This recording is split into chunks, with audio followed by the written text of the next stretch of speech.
সবেমাত্র রান্নাবান্না শেষ করলাম আর চলে আসলো আমার দুটো পার্সেল, যেটার জন্য আমি অধীর আগ্রহে বসেছিলাম। আর সেই সাথে আমার এক কাস্টমারও অনেক আগ্রহের সঙ্গেই বসেছিল, কারণ ওনার এই লেস লাগিয়ে কিন্তু চুড়িদারের অর্ডার ছিল। এখন দেখবে পাকিস্তানি সালোয়ার স্যুটে লেস লাগিয়ে কিন্তু অনেক সুন্দর সুন্দর ডিজাইন উঠেছে, যেগুলো অনেক বেশি ট্রেন্ডে চলছে। আর সেই অর্ডারই আমার কাছে ছিল।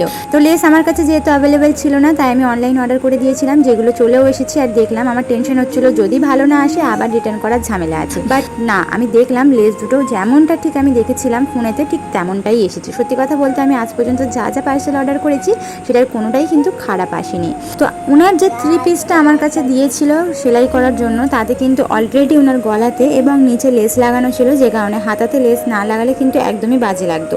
সেই কারণেই লেসের কাজটা করা হচ্ছে। তো হাতায় যেভাবে পাকিস্তানের হাতাটা হয়ে থাকে এখন যেটা চলছে, তার জন্যই কিন্তু আমি এইভাবে করে দিয়েছি। আর এটা কিন্তু দেখতে ভীষণ সুন্দর লাগছে, মানে জামার সঙ্গে ম্যাচিং করেই পুরো হাতাটা করে দিয়েছি। প্যান্টের কাপড়টা যেহেতু একদমই প্লেন ছিল, সেই জন্য প্যান্টের মুহুরিতেও কিন্তু আমি সুন্দর করে লেসের একটা ডিজাইন করে দিয়েছি, যাতে দেখতে ভালো লাগে।